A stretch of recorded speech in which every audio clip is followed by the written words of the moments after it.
ವಿದ್ಯಾರ್ಥಿಗಳೇ, ಕಳೆದ 2 ಅವಧಿಗಳಲ್ಲಿ ಕನ್ನಡ ಸಂಧಿಗಳು ಹಾಗೂ ಸಂಸ್ಕೃತ ಸಂಧಿಗಳು ಇವುಗಳ ವಿಚಾರವಾಗಿ ವಿಸ್ತೃತವಾಗಿ ಅಭ್ಯಾಸವನ್ನು ಮಾಡಿದ್ವಿ.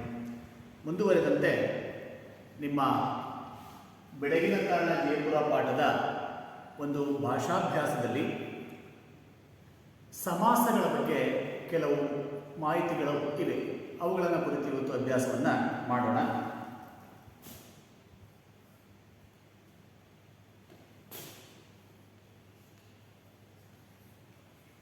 ಸಮಾಸ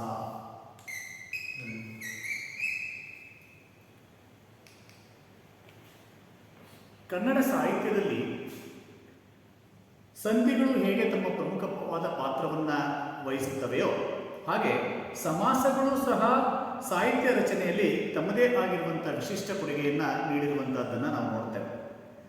ಸಮಾಸಗಳು ಅಂದ್ರೇನು ಎನ್ನುವಂಥದ್ದನ್ನು ನಾವು ಸ್ಥೂಲವಾಗಿ ಮೊದಲು ಅರ್ಥ ಮಾಡ್ಕೋಬೇಕಾದ್ರೆ, 2 ಅಥವಾ ಅನೇಕ ಪದಗಳು ಕೂಡಿ ಒಂದು ಅರ್ಥವನ್ನು ಹೇಳುವಾಗ ವಿಭಕ್ತಿ ಪ್ರತ್ಯಯಗಳು ಲೋಪವಾಗಿ ಒಂದು ಪದವಾಗುವುದೇ ಸಮಾಸ ಎನ್ನುವರು.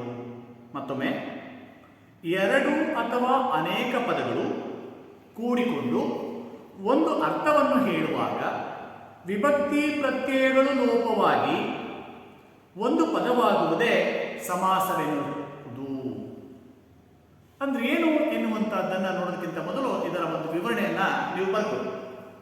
ಸಮಾಸ ಅಂದ್ರೆ ಏನು? ವಿವರಣೆ: ಒಂದು ಅಥವಾ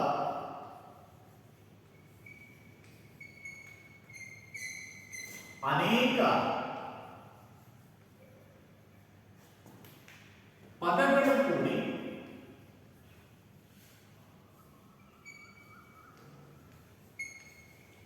ಒಂದು ಅರ್ಥವನ್ನು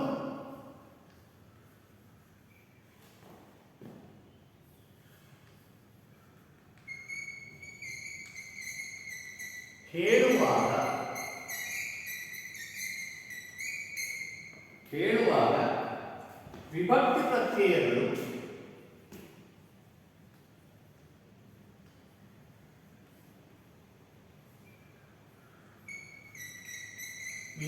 ಪ್ರತ್ಯಯಗಳು ಲೋಪವಾಗಿ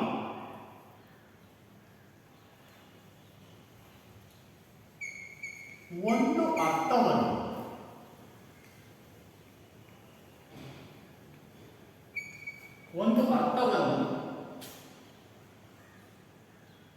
ಅಥವಾ ಒಂದು ಪದವಾಗುತ್ತದೆ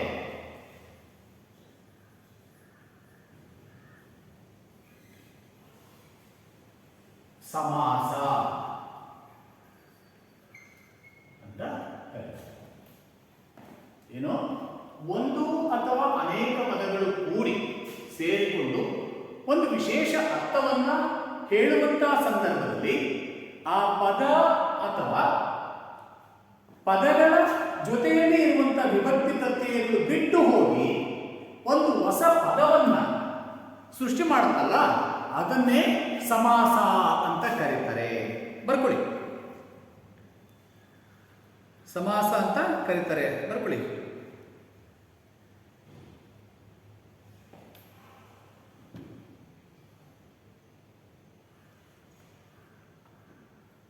ಆಯ್ತಾ? ಹಾಗಾದ್ರೆ ಇಂತಹ ಸಮಾಸಗಳಿಗೆ ಕೆಲವು ಉದಾಹರಣೆಗಳನ್ನು ನೋಡೋಣ. ಅದರಲ್ಲಿ ಯಾವುದು ವಿಭಕ್ತಿ ಪ್ರತ್ಯಯ ಇದೆ ಎನ್ನುವಂತಹದ್ದನ್ನು ನೋಡೋದಾದ್ರೆ, ಅವರು ದೊಡ್ಡ ಕಲ್ಲ ಮೇಲೆ ಕುಳಿತರು, ದೇವಮಂದಿರದಲ್ಲಿ ಜನರು ಕಿಕ್ಕಿರಿದಿದ್ದರು, ಚಕ್ರಪಾಣಿ ದೈತ್ಯರನ್ನು ಕೊಂದನು, ಮುಂಗೈ ತೊಳೆದುಕೊಂಡನು, ರಮೇಶನು ಇಂಗಾಲದ ಮೇಲೆ ನಿಂತನು. ಬಹಳ ವಿಶೇಷವಾಗಿರುವಂತಹ ಪದಗಳು ಇಲ್ಲಿವೆ. ಅವರು ದೊಡ್ಡ ಕಲ್ಲ ಮೇಲೆ ನಿಂತರು, ದೇವಮಂದಿರದಲ್ಲಿ ಜನರು ಕಿಕ್ಕಿರಿದಿದ್ದರು, ಚಕ್ರಪಾಣಿ ದೈತ್ಯರನ್ನು ಕೊಂದನು, ಮುಂಗೈ ತೊಳೆದುಕೊಂಡನು, ರಮೇಶನು ಇಂಗಾಲದ ಮೇಲೆ ನಿಂತನು. ಈ ಮೇಲೆ ಇರುವಂತಹ ಕೆಲವು ವಾಕ್ಯಗಳಲ್ಲಿ ದೊಡ್ಡ ಕಲ್ಲು, ದೇವಮಂದಿರ, ಚಕ್ರಪಾಣಿ, ಮುಂಗೈ ಹಿಂಗಾಲ. ಈ 5 ಪದಗಳಲ್ಲಿ 2-3 ಪದಗಳು ವಿಭಕ್ತಿ ಪ್ರತ್ಯಯದಿಂದ ಕೂಡಿಕೊಂಡು ಒಂದು ಅರ್ಥವನ್ನ ಕೊಡ್ತಾ ಇದ್ದಾರೆ. ನೋಡ್ರಿ, ದೊಡ್ಡ ಕಲ್ಲು ಏನು? ಉದಾಹರಣೆಗೆ ದೊಡ್ಡ ಕಲ್ಲು. ಆದ್ರೆ ಇಲ್ಲಿ ಒಂದು ವಿಭಕ್ತಿ ಪ್ರತ್ಯಯ ಇತ್ತು, ಅದು ಬಿಟ್ಟು ಹೋಗಿದೆ. ಏನದು? ದೊಡ್ಡದು ಪ್ಲಸ್ ಕಲ್ಲು, ಇದು ಹೋಯಿತು. ದೊಡ್ಡದು ಹೋಗಿ ಈ ದು ಎನ್ನುವಂಥದ್ದು ಬಿಟ್ಟು ಹೋಯಿತು. ಇಲ್ಲಿ ಹೂ ಎನ್ನುವಂತ ಒಂದು ವಿಭಕ್ತಿ ಪ್ರತ್ಯಯ ಇತ್ತು, ಆ ವಿಭಕ್ತಿ ಪ್ರತ್ಯಯ ಬಿಟ್ಟು ಹೋಗ್ಬಿಟ್ಟಿದೆ. ಹೀಗೆ 1 ಅಥವಾ 2 ಪದಗಳು ಸೇರಿಕೊಂಡು ಒಂದು ಅರ್ಥವನ್ನು ಹೇಳುವಾಗ ಆ ಪದಗಳಲ್ಲಿರುವಂತಹ ವಿಭಕ್ತಿ ಪ್ರತ್ಯಯಗಳು ಬಿಟ್ಟು ಹೋಗಿ ಒಂದು ಪದ ಆಗುತ್ತಲ್ಲ, ಒಂದು ಅರ್ಥವನ್ನು ಕೊಡುತ್ತಲ್ಲ, ಅದಕ್ಕೆ ನಾವು ಸಮಾಸ ಪದ ಅಂತ ಕರಿತೇವೆ ಎನ್ನುವಂಥದ್ದು. ಚಕ್ರವು ಪಾಣಿಯಲ್ಲಿ ಯಾವನಿಗೋ ಅವನು ಚಕ್ರಪಾಣಿ. ಹರಿ ಎಂದು ಇನ್ನೊಬ್ಬನ ಅರ್ಥ ಒಳೆಯುವುದು. ನೋಡ್ರಿ, ಅರ್ಥ ಹೇಳ್ತಾ ಇದೆ, ಅದನ್ನ ಗೂಢಾರ್ಥ ಇನ್ನೊಂದು ಒಳಿತದೆ. ಏನಂತ? ಚಕ್ರವು ಪಾಣಿಯಲ್ಲಿ. ಪಾಣಿ ಅಂದ್ರೆ ಕೈ. ಯಾರ ಕೈಯಲ್ಲಿ ಚಕ್ರ ಇದೆಯೋ, ಯಾರ ಕೈಯಲ್ಲಿ ಚಕ್ರ ಇರುತ್ತೆ? ಸಾಮಾನ್ಯವಾಗಿ ಹರಿ ಅಥವಾ ವಿಷ್ಣುವಿನ ಕೈಯಲ್ಲಿ ಇರುತ್ತಲ್ವಾ. ಹಾಗಾಗಿ ಅದನ್ನ ವಿಶೇಷ ಅರ್ಥವನ್ನು ಹೇಳ್ತಾ ಇದ್ದಾಗನೆ ಅದರ ಹಿಂದಿನ ಗೂಢಾರ್ಥ ನಮಗೆ ಅರ್ಥ ಆಗ್ತಾ ಹೋಗ್ತದೆ. ಚಕ್ರವು ಪಾಣಿಯಲ್ಲಿ ಯಾವನಿಗೋ ಅವನು ಚಕ್ರಪಾಣಿ. ಹರಿ ಎಂದು ಇನ್ನೊಬ್ಬನ ಅರ್ಥ ಒಳೆಯುವುದು. ಇಲ್ಲಿ 2-3 ಪದಗಳು ಸೇರಿಕೊಂಡು ಬೇರೊಂದು ಅರ್ಥವನ್ನು ಹೇಳ್ತಾ ಇದ್ದಾರೆ. ಇಂತಹ ಪದಗಳೇ ಸಮಾಸ ಪದಗಳು ಅಂತ ನಾವು ಕರೀತೇವೆ. ಸಮಾಸದಲ್ಲಿ ಪ್ರಮುಖವಾಗಿ 2 ಪದಗಳು ಇರ್ತವೆ. ಯಾವ್ಯಾವ ಅವು ಸಮಾಸದಲ್ಲಿ ಅಂದ್ರೆ, ಒಂದು ಪೂರ್ವ ಪದ,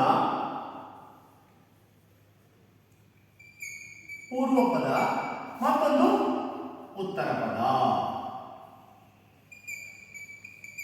ಒಂದು ಪೂರ್ವ ಪದ, ಮತ್ತೊಂದು ಉತ್ತರ ಪದ ಎಂಬುದಾಗಿ 2 ಪದಗಳು ಇಲ್ಲಿ ಇರುವಂತಹದನ್ನ ನಾವು ನೋಡ್ತಾ ಹೋಗ್ತೇವೆ. ಹಾಗಾದ್ರೆ ಪೂರ್ವ ಪದ ಮತ್ತು ಉತ್ತರ ಪದ ಎನ್ನುವಂತಹದ್ದನ್ನು ನಾವು ನೋಡುವಾಗ ಏನ್ ಹೇಳ್ತದೆ? ಸಮಾಸದಲ್ಲಿರುವ ಮೊದಲನೆಯ ಪದವು ಪೂರ್ವ ಪದವೆಂದು, ಎರಡನೆಯ ಪದವು ಉತ್ತರ ಪದವೆಂದು ಹೇಳಲಾಗಿದೆ. ಅಂದ್ರೆ ಸಮಸ್ತ ಪದವನ್ನು ಬಿಡಿಸಿ ಬರೆಯುವುದನ್ನೇ ವಿಗ್ರಹ ವಾಕ್ಯ ಅಂತ ಕರೀತಾರೆ. ಸಮಾಸ ಪದವನ್ನ ನಾವೇನ್ ಮಾಡ್ತೀವಿ? ಸಮಾಸದಲ್ಲಿ 2 ಪದಗಳು ಇರ್ತವೆ, ಒಂದು ಪೂರ್ವ ಪದ, ಇನ್ನೊಂದು ಉತ್ತರ ಪದ. ಈ 2 ಪದಗಳು ಸೇರಿಕೊಂಡು ಒಂದು ಸಮಸ್ತ ಪದ ಇರ್ತದೆ, ಒಂದು ಪದ ಇರ್ತದೆ. ಆ ಸಮಸ್ತ ಪದವನ್ನ ಬಿಡಿಸಿ ಹೇಳುವುದಕ್ಕೆ ನಾವು ವಿಗ್ರಹ ವಾಕ್ಯ ಅಂತ ಕರೀತೇವೆ. ಬರ್ಕೊಳ್ಳಿ.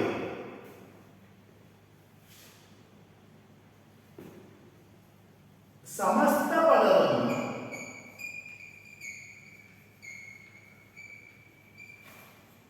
ಬಿಡಿಸಿ ಹೇಳುವುದಕ್ಕೆ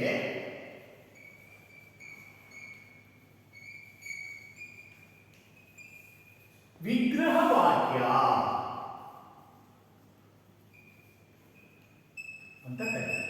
ಉದಾಹರಣೆಗೆ ನೋಡಿ, ದೊಡ್ಡ ಕಲ್ಲು ಅಂತ ಬಂತು. ದೊಡ್ಡ ಕಲ್ಲು ಇದು ಒಂದು ಸಮಸ್ತ ಪದ, ಅಂದ್ರೆ 2 ಪದಗಳು ಸೇರಿಕೊಂಡು ಆಗಿರುವಂತಹ ಒಂದು ಪದ. ಹೌದಾ? ಈ ಪದವನ್ನ ಬಿಡಿಸಿ ಬರೀತೀವಿ. ಹೆಂಗ್ ಬಿಡಿಸ್ತೀವಿ? ಒಂದು ಪೂರ್ವ ಪದ, ಇನ್ನೊಂದು ಉತ್ತರ ಪದ. ಇದರಲ್ಲಿ ಪೂರ್ವ ಪದ ದೊಡ್ಡದು, ಉತ್ತರ ಪದ ಕಲ್ಲು. ದೊಡ್ಡದು ಕಲ್ಲು, ಗೊತ್ತಾಯ್ತಾ? ಹೀಗೆ ಬಿಡಿಸಿ ಬರೆಯುವುದನ್ನು ನಾವು ವಿಗ್ರಹ ವಾಕ್ಯ ಅಂತ ಕರೀತೇವೆ. ಅದನ್ನು ನೆನಪಿಟ್ಕೋಬೇಕು. ಸಮಾಸ ಎಂದರೇನು ಮತ್ತು ಆ ಸಮಾಸದಲ್ಲಿ ವಿಗ್ರಹ ವಾಕ್ಯ ಅಂದರೇನು ಎನ್ನುವಂಥದ್ದನ್ನು ನೀವು ವಿಶೇಷವಾಗಿ ತಿಳ್ಕೋಬೇಕಾಗ್ತದೆ. ಈಗಾಗಲೇ ನಾವು ಹೇಳಿದಾಗೆ ಪೂರ್ವ ಪದ, ಉತ್ತರ ಪದ ಮತ್ತು ಸಮಸ್ತ ಪದ ಕೆಲವು ಉದಾಹರಣೆಗಳನ್ನ ನಾವು ನೋಡೋಣ. ಇದನ್ನು ಮಾಡೋದಲ್ಲ,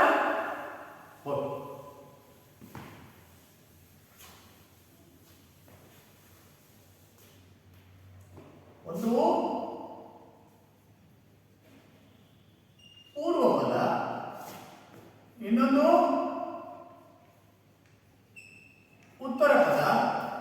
ಮತ್ತೊಂದು ಸಮಸ್ತ ಪದ. ಸಮಸ್ತ ಪದ ಅಂದ್ರೆ ಎರಡು ಪದಗಳು ಸೇರಿಕೊಂಡು ಆಗಿರುವಂತಹ ಒಂದು ಕ್ರಿಯೆ ಅಂತ ಕರೀತಾರೆ.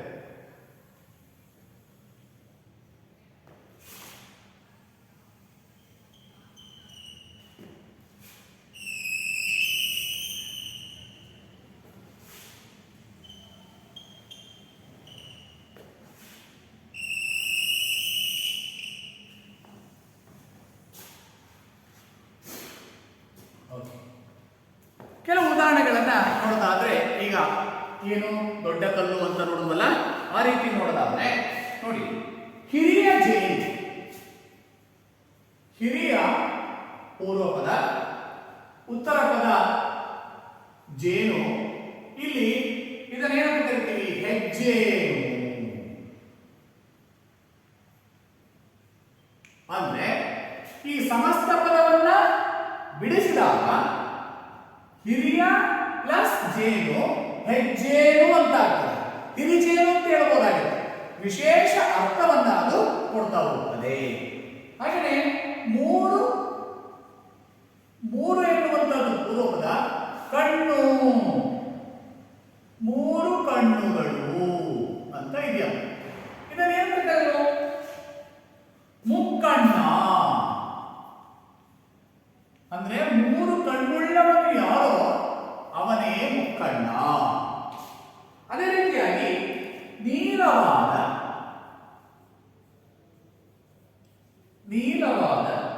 ಉತ್ಪಲ, ನೀಲೋತ್ಪಲ, ನೀಲೋತ್ಪಲ ಅಥವಾ ಇದನ್ನ ನೀಲಿಕಮಲ ಅಂತ ಕರೀತಾರೆ. ನೀಲ ಕಮಲ ಅಂತ ಕರೀತಾರೆ. ಹಾಗೆಯೇ ಮೆಲ್ಲಿತು ನುಡಿ. ಮೆಲ್ಲಿತು ಪೂರ್ವ ಪದ, ನುಡಿ ಉತ್ತರ ಪದ. ಇದನ್ನ ಕೂಡಿಸಿ ಬರೆದಾಗ ಮೆಲ್ನುಡಿ, ಮೆಲ್ನುಡಿ ಅಂತ ಆಯ್ತು. ಹಾಗೆಯೇ ಹಳೆಯದು ಪ್ಲಸ್ ಕನ್ನಡ, ಹಳೆಗನ್ನಡ. ನೋಡಿ, ಈಗ ಅರ್ಥ ಮಾಡ್ಕೋಬೇಕು ನೀವು. ಸಮಾಸ ಪದವಾಗುವಾಗ ಏನಾಗ್ತದೆ? ವಿಭಕ್ತಿ ಪ್ರತ್ಯಯ ಬಿಟ್ಟು ಹೋಗುತ್ತಲ್ವಾ? ನೋಡೋಣ. ಇಲ್ಲೊಂದು ಹೆಜ್ಜೇನು. ಈ ಹೆಜ್ಜೇನು ಎನ್ನುವಂತ ಸಮಸ್ತ ಪದವನ್ನ ಬಿಡಿಸಿ ಬರೆಯುವಾಗ ಹಿರಿಯ ಪ್ಲಸ್ ಜೇನು. ಈ ಹಿರಿಯ ಆ ಎನ್ನುವಂತ ಯಾದಲ್ಲಿ ಆ ಎನ್ನುವಂತ ಒಂದು ವಿಭಕ್ತಿ ಪ್ರತ್ಯಯ ಇದೆ. ಇದನ್ನು ನಾವು ಷಷ್ಠಿ ವಿಭಕ್ತಿ ಪ್ರತ್ಯಯ ಅಂತ ಕರೀತೀವಿ. ಅಂದ್ರೆ ಒಟ್ಟು 7 ವಿಭಕ್ತಿ ಪ್ರತ್ಯಯಗಳು ಕನ್ನಡದಲ್ಲಿ ಇದೆ. ಅವುಗಳನ್ನ ಪ್ರಥಮ ವಿಭಕ್ತಿ, ದ್ವಿತೀಯ ವಿಭಕ್ತಿ, ತೃತೀಯ ವಿಭಕ್ತಿ, ಚತುರ್ಥಿ ವಿಭಕ್ತಿ, ಪಂಚಮಿ ವಿಭಕ್ತಿ, ಷಷ್ಠಿ ವಿಭಕ್ತಿ, ಸಪ್ತಮಿ ವಿಭಕ್ತಿ ಅಂತ ಈ ರೀತಿಯಾಗಿ ನಾವು 7 ರೀತಿಯ ವಿಭಕ್ತಿ ಪ್ರತ್ಯಯಗಳನ್ನು ನೋಡ್ತೇವೆ. ಅವುಗಳಿಗೆ ಪ್ರತ್ಯಯಗಳು ಎನ್ನುವಂಥದ್ದು ಇದೆ. ನೀವು ಹಿಂದಿನ ತರಗತಿಯಲ್ಲಿ ಓದಿರೋದ್ರಿಂದ ನಾನು ಅದನ್ನ ಮುಂದೆ ಹೇಳ್ತಾ ಹೋಗ್ತೇನೆ. ಪ್ರಥಮ ವಿಭಕ್ತಿ ಪ್ರತ್ಯಯವು, ದ್ವಿತೀಯ ವಿಭಕ್ತಿ ಪ್ರತ್ಯಯ ಅನ್ನು, ತೃತೀಯ ವಿಭಕ್ತಿ ಪ್ರತ್ಯಯ ಇಂದ, ಚತುರ್ಥಿಗೆ ಗೆ ಹೌದಾ, ಷಷ್ಠಿ ಅ, ಸಪ್ತಮಿಯ ಒಳ್. ಈ ರೀತಿಯಾಗಿ ಸಪ್ತಮಿ ವಿಭಕ್ತಿ ಒಟ್ಟು ವಿಭಕ್ತಿ ಪ್ರತ್ಯಯಗಳಿವೆ. ಅವುಗಳನ್ನ ಹಳೆಗನ್ನಡದ ವಿಭಕ್ತಿ ಪ್ರತ್ಯಯಗಳು ಮತ್ತು ಹೊಸಗನ್ನಡದ ವಿಭಕ್ತಿ ಪ್ರತ್ಯಯಗಳು ಎನ್ನುವಂತ 2 ರೀತಿಯ ವಿಭಕ್ತಿ ಪ್ರತ್ಯಯಗಳಿವೆ. ಅವುಗಳನ್ನ ಹಿಂದಿನ ತರಗತಿಯಲ್ಲಿ ನೀವು ಅಭ್ಯಾಸವನ್ನ ಮಾಡಿದ್ದೀರಿ. ಮಾಡಿ ಮರೆತು ಹೋಗಿದ್ದೆ ಆದರೆ ಮುಂದಿನ ತರಗತಿಯಲ್ಲಿ ಅವುಗಳ ಬಗ್ಗೆ ಮತ್ತೊಂದು ವಿಶೇಷ ತರಗತಿಯನ್ನು ತಗೊಂಡು ಹೇಳ್ಕೊಡುವಂತ ಪ್ರಯತ್ನವನ್ನ ಮಾಡೋಣ. ಅದೇ ರೀತಿಯಾಗಿ ನೋಡಿ, ಕೈಯ ಪ್ಲಸ್ ಅಡಿ, ಕೈಯ ಪ್ಲಸ್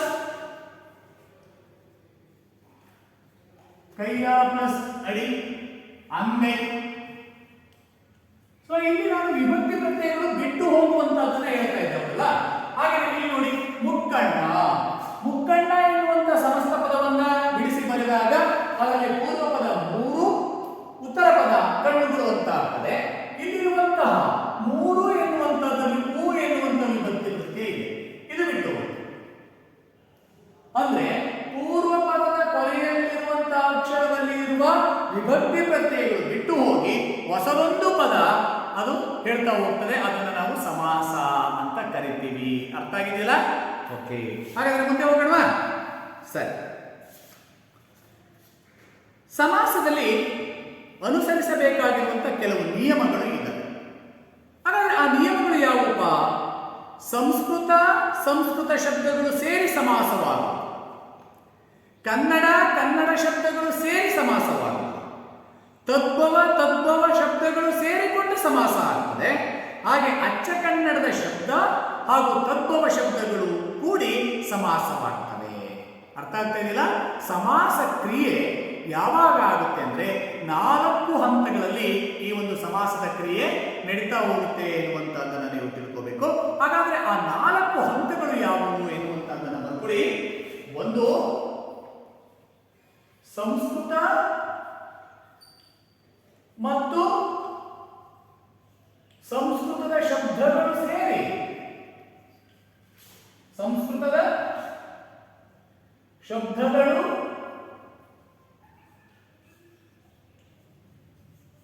ಸೇರಿ ಸಮಾಸ ಆಗ್ತದೆ. ಹಾಗೆ ಕನ್ನಡ ಮತ್ತು ಕನ್ನಡದ ಶಬ್ದಗಳು ಸೇರಿ ಸಮಾಸ ಆಗುತ್ತೆ. ತದ್ಭವ ಅಂದ್ರೆ ತದ್ಭವ ಅಂದ್ರೆ ತತ್ ಅಂದ್ರೆ ಅದಕ್ಕೆ, ಭವ ಅಂದ್ರೆ ಹುಟ್ಟಿದ್ದು. ಒಂದು ಭಾಷೆಯ ಶಬ್ದಕ್ಕೆ ಬದಲಾಗಿ ಇನ್ನೊಂದು ಭಾಷೆಯಲ್ಲಿ ಹುಟ್ಟುವಂತ ಒಂದು ಶಬ್ದವನ್ನೇ ನಾವು ತದ್ಭವ ಅಂತ ಕರಿತೇವೆ. ಇಲ್ಲಿ ತತ್ಸಮ ಮತ್ತು ತದ್ಭವಗಳು ಅಂತ ಬರ್ತವೆ. ಅದನ್ನ ಮುಂದಿನ ಅವಧಿಗಳಲ್ಲಿ ಅಭ್ಯಾಸವನ್ನ ಮಾಡೋಣ. ತದ್ಭವ ಮತ್ತು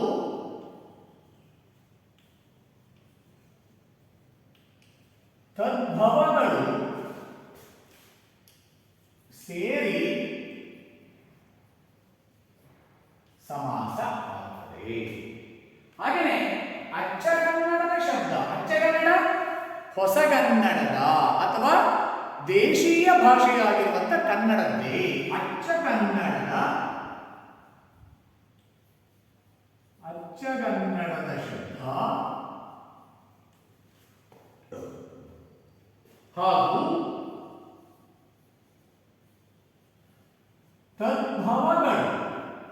ತದ್ಭವ ಶಬ್ದಗಳು ಸೇರಿ ಸಮಾಸ ಆಗ್ತದೆ. ಹೀಗೆ ಈ ದಿನ ನೀವು ಪ್ರಮುಖವಾಗಿ ಸಮಾಸ ಅಂದ್ರೇನು, ವಿಗ್ರಹವಾಕ್ಯ ಅಂದ್ರೇನು, ಹಾಗೆಯೇ ಸಮಾಸಗಳು ಯಾವ ಯಾವ ವಿಷಯಗಳ ನಡುವೆ ಅದು ಘಟಿಸುತ್ತದೆ ಎನ್ನುವಂಥ ವಿಚಾರಗಳನ್ನ ನೀವೀಗ ಅರ್ಥ ಮಾಡಿಕೊಂಡ್ರಿ ಅಂತ ಅನ್ಕೊಂಡಿದ್ದೇವೆ. ಹಾಗಾದ್ರೆ ಇಂತಹ ಸಮಾಸದಲ್ಲಿ ಎಷ್ಟು ಸಮಾಸಗಳಿವೆ? ಸಮಾಸ ಅಂದ್ರೆ ಗೊತ್ತಾಯಿತು, ವಿಗ್ರಹವಾಕ್ಯ ಅಂದ್ರೆ ಗೊತ್ತಾಯಿತು. ಸಮಾಸದಲ್ಲಿರುವಂತಹ ಪ್ರಮುಖ ಅಂಶಗಳು ಯಾವುವು ಅಂದ್ರೆ ಒಂದು ಪೂರ್ವ ಪದ, ಇನ್ನೊಂದು ಉತ್ತರ ಪದ, ಮತ್ತೊಂದು ಸಮಸ್ತ ಪದ ಎನ್ನುವಂಥದ್ದು ಇರ್ತದೆ. ವಿಗ್ರಹವಾಕ್ಯ ಅಂದ್ರೆ ಏನು ಎನ್ನುವಂತಹದ್ದನ್ನ ಅರ್ಥ ಮಾಡಿಕೊಂಡ್ವಿ. ಸಮಗ್ರವಾಗಿರುವಂತಹ ಒಂದು ಪದವನ್ನ ಅಥವಾ ಸಮಸ್ತವಾಗಿರುವಂತಹ ಒಂದು ಪದವನ್ನ ಬಿಡಿಸಿ ಹೇಳುವುದನ್ನೇ ನಾವು ವಿಗ್ರಹವಾಕ್ಯ ಅಂತ ಕರೆದ್ವಿ. ಇಂತಹ ಸಮಾಸದಲ್ಲಿ 4 ರೀತಿಯ ಕ್ರಿಯೆಗಳು ನಡೀತವೆ. ಅದು ಯಾವ ಸಂದರ್ಭಗಳು ಎನ್ನುವಂಥದ್ದನ್ನು ಸಹ ನಾವು ನೋಡ್ತೀವಿ. ಹಾಗಾದ್ರೆ ಸಮಾಸದಲ್ಲಿ ಒಟ್ಟು ಎಷ್ಟು ರೀತಿಯ ಸಮಾಸಗಳಿದ್ದಾವೆ ಅಂದ್ರೆ 8 ರೀತಿಯ ಸಮಾಸಗಳನ್ನ ನಾವು ಕನ್ನಡ ಸಾಹಿತ್ಯದಲ್ಲಿ ನೋಡ್ತಾ ಹೋಗ್ತೇವೆ. ಹಾಗಾದ್ರೆ ಯಾವ್ಯಾವರು? ತತ್ಪುರುಷ ಸಮಾಸ, ಕರ್ಮಧಾರೆಯ ಸಮಾಸ, ದ್ವಿಗು ಸಮಾಸ, ಅಂಶಿ ಸಮಾಸ, ದ್ವಂದ್ವ ಸಮಾಸ, ಬಹುರ್ವೇಯಿ ಸಮಾಸ, ಕ್ರಿಯಾ ಸಮಾಸ ಮತ್ತು ಗಮಕ ಸಮಾಸ ಎನ್ನುವಂತಹ 8 ರೀತಿಯ ಸಮಾಸಗಳನ್ನು ನಾವು ನೋಡಬಹುದಾಗಿದೆ. ಬರ್ಬೋದು. ಸಮಾಸಗಳಲ್ಲಿ ಒಟ್ಟು 8 ರೀತಿಯ ಸಮಾಸಗಳು ಇವೆ.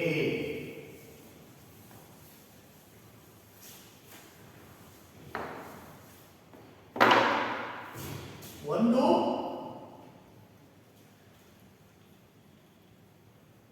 ತತ್ಪುರುಷ ಸಮಾಸ, ಎರಡು ಕರ್ಮಧಾರೆಯ ಸಮಾಸ,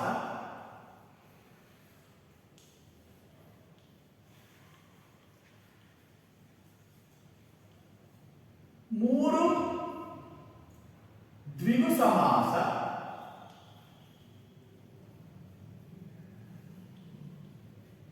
ನಾಲ್ಕು ಅಂಶಿ ಸಮಾಸ,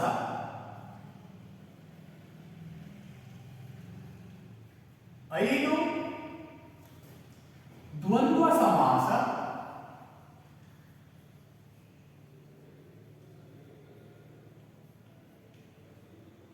ಆರು ಬಹುರ್ವೀಹಿ ಸಮಾಸ,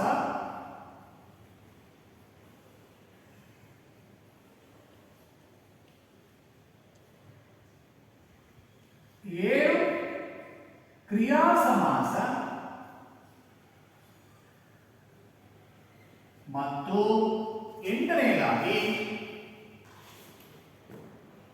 ಗಮಕ ಸಮಾಸ. ಗಮಕ ಸಮಾಸ ಎನ್ನುವಂತಹ 8 ರೀತಿಯ ಸಮಾಸಗಳನ್ನು ನಾವು ಅಭ್ಯಾಸ ಮಾಡಬೇಕಾಗಿದೆ. ಆದರೆ ನಿಮ್ಮ ಈ ಬೆಳಗಿನ ತಾಣ ಜಯಪುರ ಎಂಬ ಪಾಠದಲ್ಲಿ ಬಹಳ ಪ್ರಮುಖವಾಗಿ 2 ಸಮಾಸಗಳನ್ನು ಕುರಿತು ನಿಮಗೆ ಪಠ್ಯವನ್ನು ಕೊಟ್ಟಿದ್ದಾರೆ. ಪರೀಕ್ಷಾ ದೃಷ್ಟಿಯಿಂದಲೂ ಅದು ಇಂಪಾರ್ಟೆಂಟ್ ಆಗಿರೋದ್ರಿಂದ ಸರ್ ಹಾಗಾದ್ರೆ ಉಳಿದವು ಇಂಪಾರ್ಟೆಂಟ್ ಅಲ್ವಾ? ಇಂಪಾರ್ಟೆಂಟೇ. ಆದರೆ ನಿಮ್ಮ ಪಠ್ಯದ ಪೂರಕವಾಗಿ ಕೊಟ್ಟಿರುವಂಥ ವಿಚಾರಗಳನ್ನು ನಾವು ಹಂತ ಹಂತವಾಗಿ ಕಲಿತಾ ಹೋಗಬೇಕಾಗ್ತದೆ. ಸರಿ, ಮೊದಲನೇದಾಗಿ ಹಾಗಾದ್ರೆ ಅಂಶಿ ಸಮಾಸ. ಅಂಶಿ ಸಮಾಸ ಎನ್ನುವಂಥದ್ದು ಏನನ್ನ ಹೇಳ್ತದೆ, ಅದು ಯಾಕಿರುತ್ತೆ ಎನ್ನುವಂಥದ್ದನ್ನ ಈಗ ಅಭ್ಯಾಸ ಮಾಡೋಣ. ಅಂಶಿ ಸಮಾಸ ಏನು? ಅಂಶಿ ಸಮಾಸ ಅಂತ ಅಂದ್ರೆ ನೋಡ್ರಿ, ದೈನಂದಿನ ಜೀವನದಲ್ಲಿ ಮಾತನಾಡುವಾಗ ನಾವು ಅಂಗೈ, ಮುಂದಲೆ, ಕೊನೆ ಉಬ್ಬು ಇತ್ಯಾದಿ ಪದಗಳನ್ನು ಬಳಸುತ್ತೇವೆ. ಹೌದಲ್ಲ? ಬಳಸ್ತೀವ? ಮುಂಗೈ, ಮುಂದಲೆ, ಹಾಗೆ ಅಂಗೈ, ಈ ತರದ ಶಬ್ದಗಳು ಬಹಳ ಬರುವಂತಹದ್ದನ್ನು ನೋಡುತ್ತೇವೆ. ಅಷ್ಟೇ ಏಕೆ, ಅಡಿದಾವರೆ, ಮುಖಕಮಲ, ಪಾದಕಮಲ ಈ ತರದ ಶಬ್ದಗಳನ್ನು ಬಳಸ್ತೀವಲ್ವಾ? ಇವುಗಳ ಒಂದು ವಿಶೇಷತೆಯನ್ನ ನಾವು ತಿಳ್ಕೋಬೇಕಾಗಿದೆ. ಹಾಗಾದ್ರೆ ಅಂಶಿ ಸಮಾಸ ಅಂದ್ರೆ ಏನು ಎನ್ನುವಂತಹದ್ದಕ್ಕೆ ಒಂದು ಸೂತ್ರ ಇದೆ.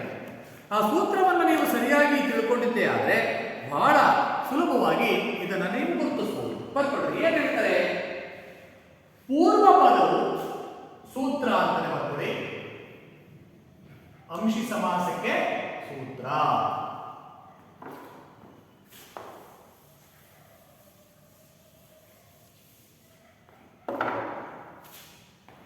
ಸಮಾಸಗಳು ಅಂಶಿ ಸಮಾಸ. ಪೂರ್ವ ಪದ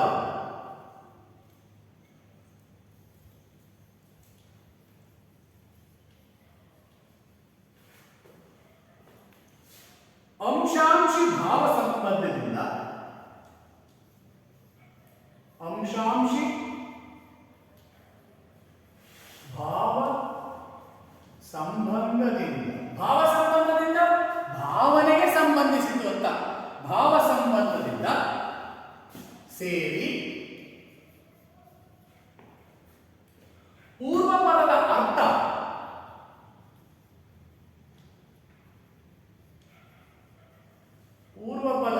ಅರ್ಥ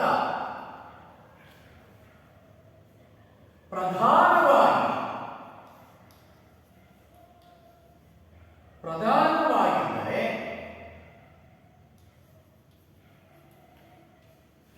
ಅದನ್ನು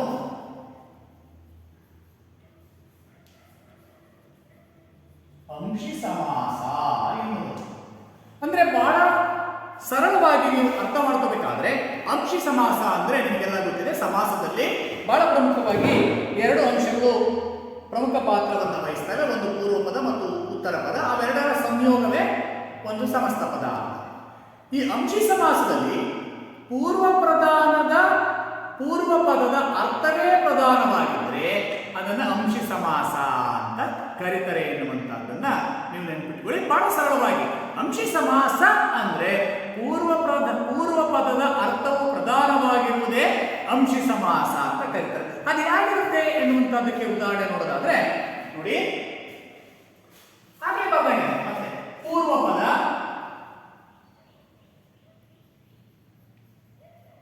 ಉತ್ತರ ಪದ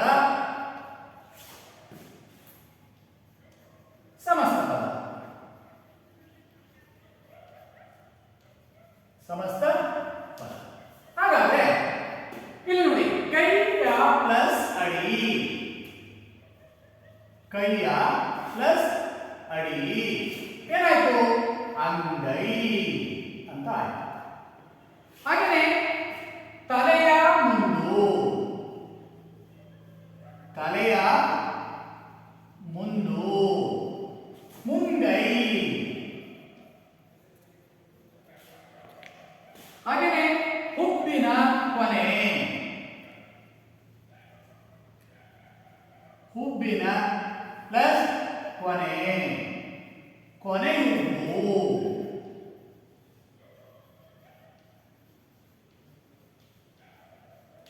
ಕೊನೆ ಉಬ್ಬು. ಈ ರೀತಿಯಾಗಿ ಹೇಳುವಂತಹದ್ದನ್ನೇ ನಾವು ಅಂಶಿ ಸಮಾಸ ಅಂತ ಕರೀತೇವೆ. ಅಂದ್ರೆ ಏನಾಯ್ತು?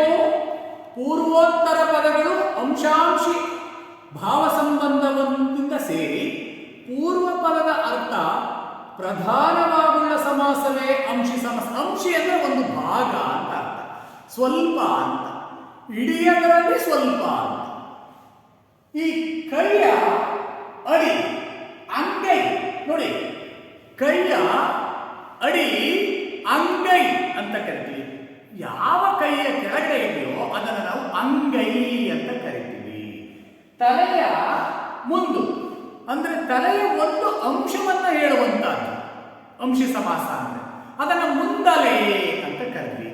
ಮುಂದಿನ ತಲೆ ಮುಂದಲೆ, ಉಬ್ಬಿನ ಪ್ಲಸ್ ಕೊನೆ, ಕೊನೆಯುಬ್ಬು. ಈ ರೀತಿ ಅರ್ಥವನ್ನು ಕೊಡುವಂತಹದ್ದನ್ನ ನಾವು ಅಂಶಿ ಸಮಾಸ ಅಂತ ಕರಿತೇವೆ. ಅದಕ್ಕಿನ್ನೂ ಅನೇಕ ಉದಾಹರಣೆಗಳನ್ನ ನಾವು ನೋಡಬಹುದು. ನಿಮಗೆ ಗೊತ್ತಿರೋ ಹಾಗೆ ಯಾರಾದ್ರೂ ಹೇಳ್ತೀರಾ? ಮೂಗಿನ ತುದಿ, ಮೂಗಿನ ತುದಿ. ಇದರಲ್ಲಿ ಪೂರ್ವ ಪದ ಯಾವುದು, ಉತ್ತರ ಪದ ಯಾವುದು? ಮೊದಲನೇದು ಪೂರ್ವ ಪದ, ಇದು ಉತ್ತರ ಪದ, ಮುಂದಿಂದು ಸಮಸ್ತ ಪದ. ಹಾಗಾದ್ರೆ ಮೂಗಿನ ತುದಿ ಏನಾಯ್ತು? ತುದಿ ಮೂಗು, ತುದಿ ಮೂಗು. ಬೆರಳಿನ ತುದಿ, ತುದಿ ಬೆರಳು. ಕಾಲ ಮುಂದು, ಕಾಲ ಪ್ಲಸ್ ಮುಂದು ಮುಂಗಾರು. ಹಾಗೆಯೇ ಕಾಲ ಪ್ಲಸ್ ಅಡಿ ಯಾರಿದ್ದೀರಿ? ಅಂಗಾರು. ಹಾಗೆಯೇ ಕೋಟೆಯ ಕೆಳಗೆ ಕೆಳಗೋಟೆ, ಕೋಟೆಯ ಕೆಳಗೆ ಕೆಳಗೋಟೆ. ಹೀಗೆ ಬರುವಂತಹ ಎಲ್ಲಾ ಶಬ್ದಗಳು ಸಹ ಅಂಶಿ ಸಮಾಸದಲ್ಲಿ ಕಾಣ್ತಾ ಹೋಗ್ತೀವಿ. ಅರ್ಥ ಆಗ್ತಾ ಇದೆಯಲ್ಲ? ಹಾಗೆಯೇ ಹೆಚ್ಚು ಹೆಚ್ಚು ಅಭ್ಯಾಸವನ್ನು ಮಾಡ್ತಾ ಹೋದಾಗೆ ನಿಮಗೆ ಅನೇಕ ಉದಾಹರಣೆಗಳು ಸಿಗ್ತವೆ. ಆ ಉದಾಹರಣೆಗಳನ್ನು ಈ ಅಂಶಗಳ ಜೊತೆಗೆ ನೀವು ಸೇರಿಸ್ತಾ ಹೋಗಬೇಕು. ನಿಮ್ಮ ನೋಟ್ ಪುಸ್ತಕಗಳಲ್ಲಿ ಬರಿತಾ ಹೋಗಬೇಕು. ಅರ್ಥ ಆಗಿದೆ ಅಂತ ಅಂದ್ಕೊಳ್ತಾ ಮುಂದಿನ ಸಮಾಸವನ್ನು ನೋಡೋಣ. ಮುಂದಿನ ಸಮಾಸವೇ ದ್ವಂದ್ವ ಸಮಾಸ. ಕನ್ಫ್ಯೂಸ್, ಅದೋ ಅಥವಾ ಇದು ಯಾವುದು ಅಂತ ಬೇಗನೆ ನಿರ್ಧಾರಕ್ಕೆ ಬಾರಲಿಕ್ಕೆ ಆಗದೇ ಇರುವಂತ ಸಮಾಸವೇ ದ್ವಂದ್ವ ಸಮಾಸ. ಈ ದ್ವಂದ್ವ ಸಮಾಸಕ್ಕೂ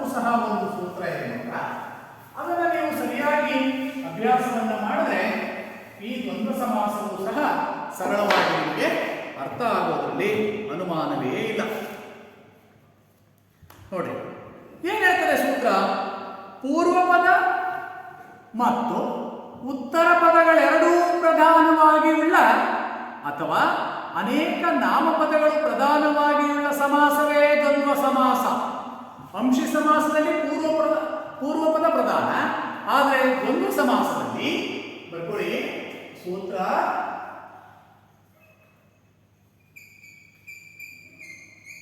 ಪೂರ್ವ ಪದ ಹಾಗೂ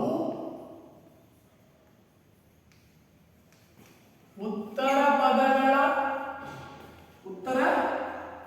ಪದಗಳೆರಡೂ ಪ್ರಧಾನವಾಗುಳ್ಳ ಅಥವಾ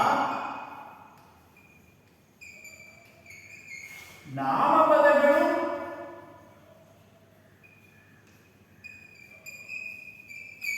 ಪ್ರಧಾನವಾಗುಳ್ಳ ಅಥವಾ ಪ್ರಧಾನವಾಗಿರುವ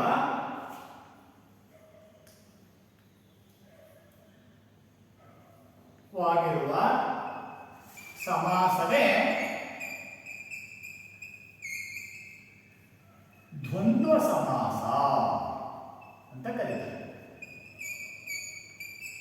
ಹಾಗಾದ್ರೆ ನಾಮಪದ ಅಂದ್ರೆ ಏನು? ವ್ಯಕ್ತಿ, ವಸ್ತು, ಸ್ಥಳ ಇವುಗಳ ಹೆಸರನ್ನ ಸೂಚಿಸುವಂತಹ ಪದಗಳೇ ನಾಮಪದಗಳು ಅಂತ ಕರೀತೀವಿ. ಇವು ಪೂರ್ವ ಪದ ಮತ್ತು ಉತ್ತರ ಪದಗಳಲ್ಲಿ ಪ್ರಧಾನವಾಗಿ ಇದ್ರೆ ಆ ಎರಡೂ ಪದಗಳು ಪ್ರಧಾನವಾಗಿರೋದ್ರಿಂದ ಅದನ್ನು ನಾವು ದ್ವಂದ್ವ ಸಮಾಸ ಅಂತ ಕರೀತೇವೆ. ಉದಾಹರಣೆಗೆ ನೋಡೋದಾದ್ರೆ ಮರವು, ಗಿಡವೂ, ಬಳ್ಳಿ. ಇಲ್ಲಿ ಪೂರ್ವ ಪದ, ಉತ್ತರ ಪದ ಎಲ್ಲವೂ ಒಂದೇ.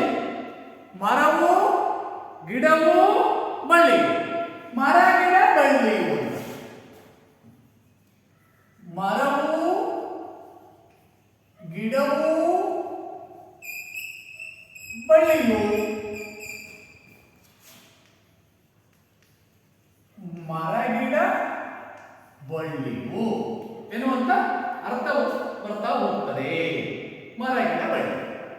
ಹಾಗೆಯೇ ಸೂರ್ಯನು, ಚಂದ್ರನು, ನಕ್ಷತ್ರವು. ಸೂರ್ಯನು, ಚಂದ್ರನು, ನಕ್ಷತ್ರನು ಅಂತ ಬಂದಾಗ ಇಲ್ಲಿ ಸೂರ್ಯ, ಚಂದ್ರ, ನಕ್ಷತ್ರ ಅರ್ಥ ಮಾಡ್ಕೊಂಡು ಇಲ್ಲಿ ನೀವು ವಿಭಕ್ತಿ ಪ್ರತ್ಯಯ ಬಿಟ್ಟು ಹೋಗ್ತಾ ಇದ್ದಾರೆ. ಎಂದು ಇಲ್ಲ. ಹಾಗೆಯೇ ಮುಂದೆ ನೋಡೋದಾದ್ರೆ ಇನ್ನು ಅನೇಕ ಉದಾಹರಣೆಗಳನ್ನ ನಾವು ಕೊಡಬಹುದು. ಕೆರೆಯು, ಕಟ್ಟೆಯು, ಬಾವಿಯು.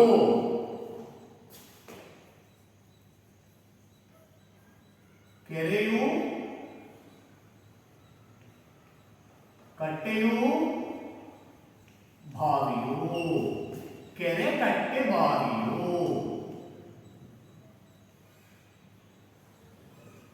ಕೆರೆ, ಕಟ್ಟೆ, ಬಾವಿ. ಹಾಗೆ ಆನೆಯು, ಕುದುರೆಯು, ಒಂಟೆಯು. ಆನೆಯು, ಕುದುರೆಯು, ಒಂಟೆಯು. ಆನೆ, ಕುದುರೆ, ಒಂಟೆಯು. ಆನೆ, ಕುದುರೆ, ಒಂಟೆ. ಹೀಗೆ ಹಾಗೆಯೇ ಇನ್ನು ಅನೇಕ ನಮ್ಮ ನಡುವೆ ಈ ತರದ ಶಬ್ದಗಳು ಬರ್ತಾ ಹೋಗ್ತವೆ. ಅವುಗಳನ್ನ ನೀವು ಚೆನ್ನಾಗಿ ಅಭ್ಯಾಸವನ್ನ ಮಾಡಿದ್ದೇ ಆದರೆ ನಿಮಗೆ ತುಂಬಾ ಸರಳವಾಗಿ ಸಮಾಸಗಳು ಅರ್ಥ ಆಗ್ತಾ ಹೋಗ್ತವೆ. ಹಾಗಾದ್ರೆ ಈ ಅವಧಿಯಲ್ಲಿ ನಾವು 8 ಸಮಾಸಗಳಲ್ಲಿ ಪ್ರಮುಖವಾಗಿರುವಂತಹ 2 ಸಮಾಸಗಳು, ಒಂದು ಅಂಶಿ ಸಮಾಸ, ಮತ್ತೊಂದು ದ್ವಂದ್ವ ಸಮಾಸಗಳನ್ನ ನೋಡಿದ್ವಿ. ಹಾಗಾದ್ರೆ ಕೊನೆಯದಾಗಿ ನಿಮಗೆ ಕನ್ಕ್ಲೂಷನ್ ಬರೋದಾದ್ರೆ ನಿಮಗೆಲ್ಲ ಅರ್ಥ ಆಗಿದೆ ಅಂತ ಹೇಳ್ತಾ, ಅಂಶಿ ಅಂದ್ರೆ ಒಂದು ವಸ್ತು ಅಥವಾ ಒಂದು ಸಂಪೂರ್ಣ ಸಮಸ್ತವಾಗಿರುವಂತಹ ವಸ್ತುವಿನ ಒಂದು ಭಾಗವನ್ನ, ಒಂದು ಅಂಶವನ್ನ ಹೇಳುವುದಕ್ಕೆ ಅಂಶ ಸಮಾಸ. ಅಂದ್ರೆ ಪೂರ್ವಪದ ಪ್ರಧಾನವಾಗಿರುವಂತಹ ಅಂಶವನ್ನ ಹೇಳುವುದೇ ಅಂಶಿ ಸಮಾಸ ಅಂತ ಕರೆದ್ವಿ. ಅದಕ್ಕೆ ಅನೇಕ ಉದಾಹರಣೆಗಳನ್ನ ನೋಡಿದ್ವಿ. ಹಾಗೆ ದ್ವಂದ್ವ ಸಮಾಸ ಅಂದ್ರೆ ಪೂರ್ವಪದ ಮತ್ತು ಉತ್ತರ ಪದಗಳೆರಡೂ ಪ್ರಧಾನವಾಗಿರುವಂತಹ ಪದಗಳು ಅಥವಾ ನಾಮಪದ ಪ್ರಧಾನವಾಗಿರುವಂತಹ ಪದಗಳನ್ನೇ ನಾವು ಸಮಾಸ ಪದಗಳು ಅಂತ ಕರಿತೇವೆ ಎನ್ನುವಂತಹದ್ದನ್ನು ಅರ್ಥ ಮಾಡಿಕೊಂಡಿರಬೇಕು. ಹಾಗಾದ್ರೆ ನೀವು ನಾಳೆ ಈ ಎರಡೂ ಸಮಾಸಗಳಿಗೆ ಈಗ ಬರೆಸಿರುವಂತಹ ಉದಾಹರಣೆಗಳನ್ನು ಹೊರತುಪಡಿಸಿ ನಿಮ್ಮ ಪಠ್ಯಪುಸ್ತಕವನ್ನ ಓದಿಯಾದರೂ ಅಥವಾ ನಿಮ್ಮ ಮನೆಯಲ್ಲಿರುವಂತಹ ಹಿರಿಕರನ್ನ ಕೇಳಿಯಾದರೂ ಒಂದೊಂದು ಸಮಾಸಕ್ಕೆ, ಈ ಎರಡು ಸಮಾಸಗಳಿಗೆ, ಮತ್ತೆ ಒಂದೊಂದು ಅಂದ್ರೆ 8 ಸಮಾಸಕ್ಕಲ್ಲ, ಅಂಶ ಸಮಾಸ ಮತ್ತು ದ್ವಂದ್ವ ಸಮಾಸಕ್ಕೆ ಒಂದೊಂದು ಸಮಾಸಕ್ಕೆ 10 ಉದಾಹರಣೆಗಳನ್ನ ನೀವೆಲ್ಲ ಬರ್ಕೊಂಡು ಬಂದದ್ದೇ ಆದರೆ ನೀವೆಲ್ಲರೂ ಇವತ್ತಿನ ಒಂದು ಪಾಠವನ್ನು ಚೆನ್ನಾಗಿ ಅಭ್ಯಾಸ ಮಾಡಿದಿರಿ ಅಂತ ಆಗ್ತದೆ. ಹಾಗಾಗಿ ನೀವೆಲ್ಲರೂ ಈ ಒಂದು ಪ್ರಯತ್ನವನ್ನ ಮಾಡೋದ್ರ ಮೂಲಕ ಉದಾಹರಣೆಗಳನ್ನು ಬರ್ಕೊಂಡು ಬರ್ತೀರಾ ಅಂತ ಹೇಳ್ತಾ ಇವತ್ತಿನ ಪಾಠವನ್ನು ಮುಗಿಸ್ತಾ ಇದ್ದೀವಿ. ಧನ್ಯವಾದಗಳು.